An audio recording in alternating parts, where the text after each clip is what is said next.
नमस्कार दोस्तों, मैं अनिल चौधरी एक बार फिर आप सभी का स्वागत करता हूं आपके अपने YouTube चैनल एजुकेशन गुरुजी राजस्थान में। दोस्तों, आज की जो कक्षा है उसमें जो नया टॉपिक है PTI सेकंड ग्रेड के लिए वो है मानव रोग। लेकिन मानव रोग पढ़ने से पहले जो पिछली कक्षा थी हमारी उसमें एक छोटी सी मिस्टेक हो गई थी। विटामिन पढ़ रहे थे, उसमें विटामिन B8 करवा दिया मैंने, B9 है वो। क्या है? विटामिन B9 है, उसको सही कर लेना। B8 की जगह उसको क्या करना है? B9 करना है। ठीक है। अब आज की जो कक्षा है वो क्या है? मानव रोग यानी ह्यूमन डिजीज। अब रोग क्या होता है?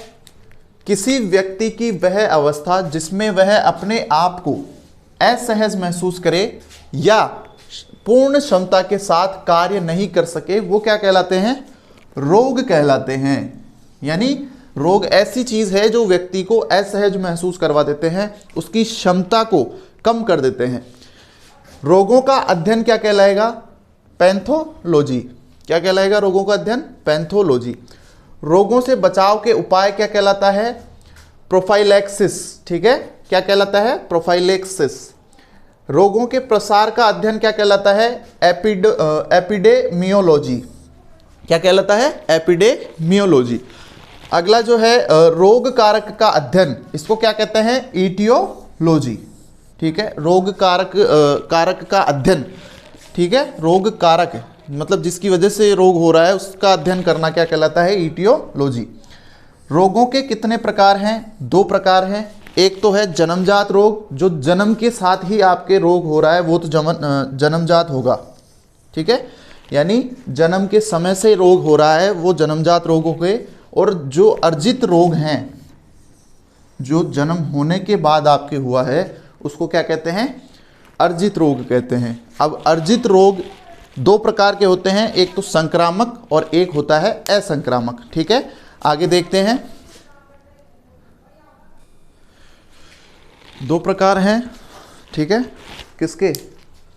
अर्जित रोगों के। एक तो है संक्रामक रोग, जो कि कौन से रोग होते हैं? जो जीवित कारक के द्वारा फैलते हैं, जैसे जीवाणुजनित जो कि बैक्टीरिया से फैलते हैं, विषाणुजनित वायरल जो कि जैसे अभी कोरोना हुआ था ये भी विषाणुजनित है, प्रोटोजोआ जनित।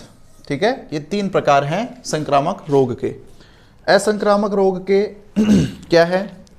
वे रोग जो निर्जीव कारक द्वारा फैलते हैं, जैसे कैंसर हो गया, हृदय रोग हो गया और हार्मोनल रोग हो गए। ठीक है, तो अब सबसे पहले हम पढ़ेंगे संक्रामक रोग।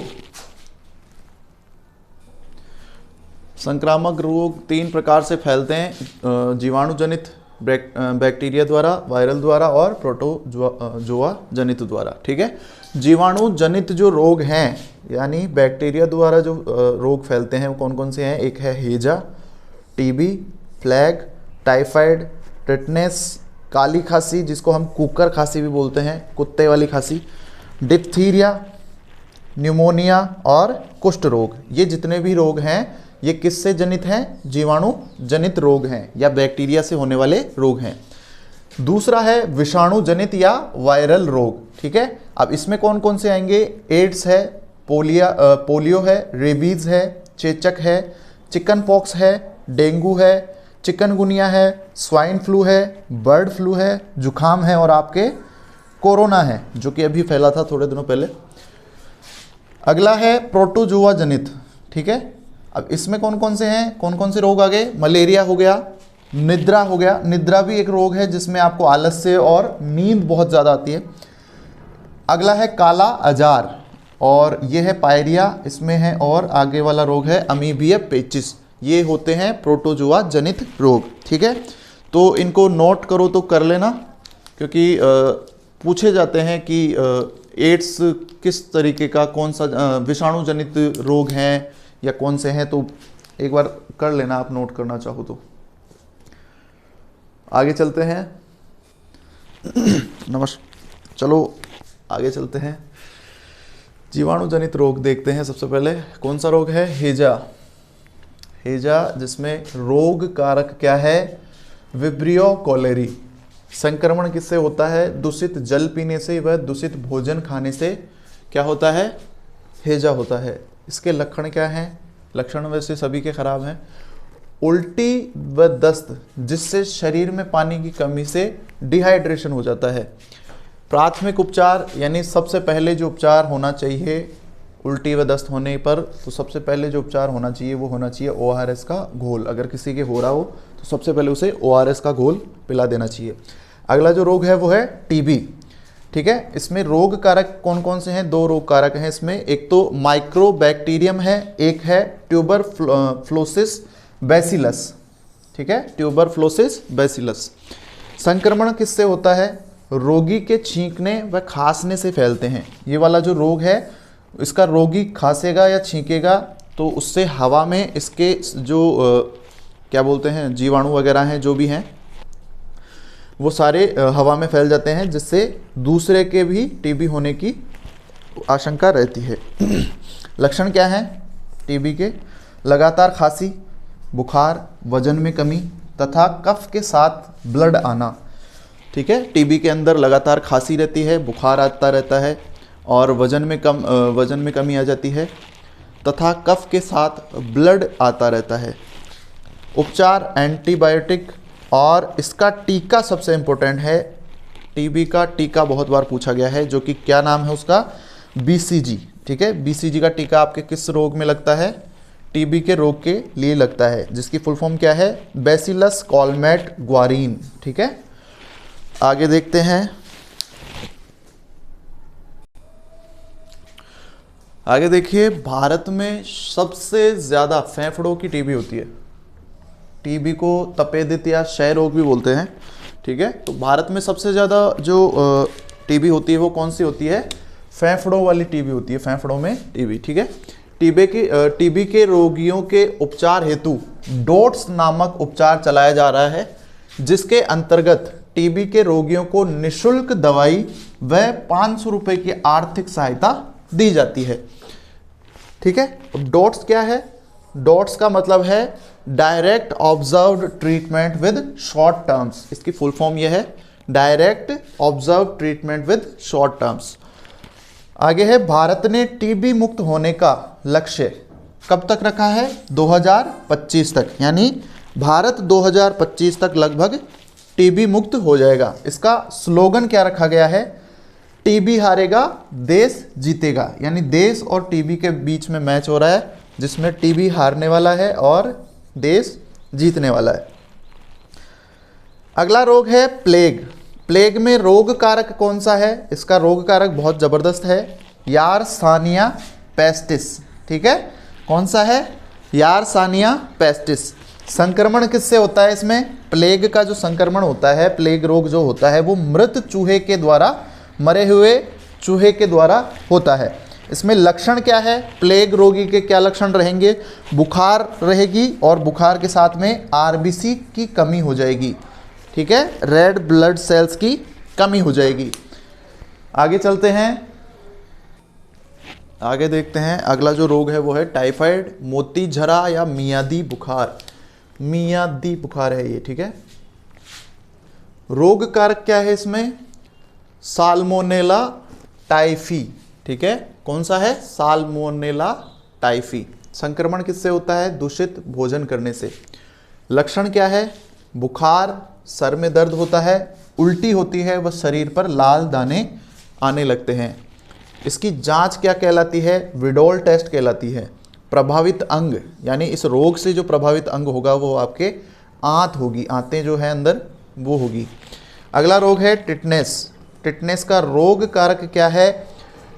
क्लोस्ट्रीडियम टिटेनी, ठीक है। रोग कारक क्या है? Clostridium tetani. संक्रमण किससे होता है? जंग लगे लोहे से। अगर जंग लगा लोहा आपके शरीर में घाव कर देता है तो ये रोग आपके हो सकता है। लक्षण क्या है? मांसपेशियों में ऐंठन और त्वचा अकड़ने लग जाती है, ठीक है, यानी सिकुड़ जाती है या सूखने लगती है, मांसपेशियों में ऐंठन हो जाती है। उपचार क्या है? ATS का इंजेक्शन, ठीक है। इसमें एक टीका भी लगता है जो कि DPT का टीका लगता है।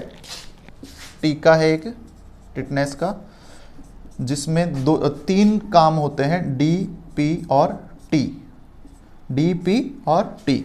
डी का मतलब डिप्थीरिया, पी का मतलब पर्टुसिस और टी का मतलब टिटनेस। ये ट्रिपल एंटीजन वाला टीका होता है, डीपीटी वाला, ठीक है। डिप्थीरिया में काम आता है, पर्टुसिस में काम आता है और टिटनेस में काम आता है, ठीक है। आगे चलते हैं। अगला रोग है डिप्थीरिया। इसका रोग कारक क्या है? कॉर्नोबैक्टीरियम डिप्थेरी, ठीक है। और संक्रमण किससे होता है? हवा द्वारा, ठीक है। इसके जीवाणु हवा में रहते हैं, तो हवा द्वारा ये रोग फैलता है।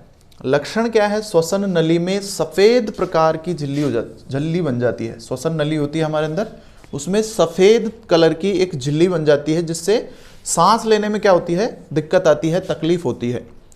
इसका जो टीका है वो क्या है? डीपीटी। डीपीटी में एक तो डिप्थीरिया आ ही गया, एक आपके पर्टुसिस, ये देखिए हेमोफिलस पर्टुसिस, इसमें भी डीपीटी का टीका लगेगा, और टिटनेस जो कि हमने पहले पढ़ा।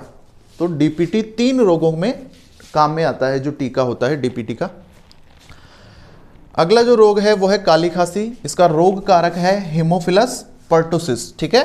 इसमें संक्रमण कैसे होता है? इसमें भी हवा द्वारा होता है, इसके जीवाणु भी हवा में फैले हुए होते हैं। लक्षण क्या है? लगातार खांसी आना। उपचार वही डीपीटी का टीका। आगे चलते हैं। अगला रोग है न्यूमोनिया। रोग कारक क्या है इसका? Diplococcus pneumoniae. संक्रमण कैसे होता है? फैलता कैसे है? हवा के द्वारा। और इसके लक्षण क्या हैं? खांसी, बुखार, श्वास लेने में तकलीफ व फेफड़ों में संक्रमण। उपचार क्या होगा इसका? Antibiotic medicines. अगला है कुष्ठ रोग या लेप्रोसी। रोग कारक क्या है? Mycobacterium leprae. और संक्रमण किसके द्वारा होता है? रोगी के साथ लंबे समय तक संपर्क में रहने से। इसका जो रोगी होगा उसके साथ ज़्यादा समय बिताना आपके लिए हानिकारक हो सकता है। लक्षण क्या है? त्वचा पर सफ़ेद धब्बे, ठीक है, त्वचा पर सफ़ेद धब्बे दिखाई देने लगते हैं। उपचार क्या है? उपचार में इसके MDT यानी मल्टी ड्रग्स थेरेपी आपको दी जाती है, ठीक है। अब जो आगे है वो है विषाणु जनित रोग, ठीक है। विषाणु जनित रोग हम अपनी अगली कक्षा में पढ़ेंगे। आज के लिए इतना काफ़ी है, क्योंकि मुझे कहीं जाना है, तो क्षमा चाहूँगा। धन्यवाद।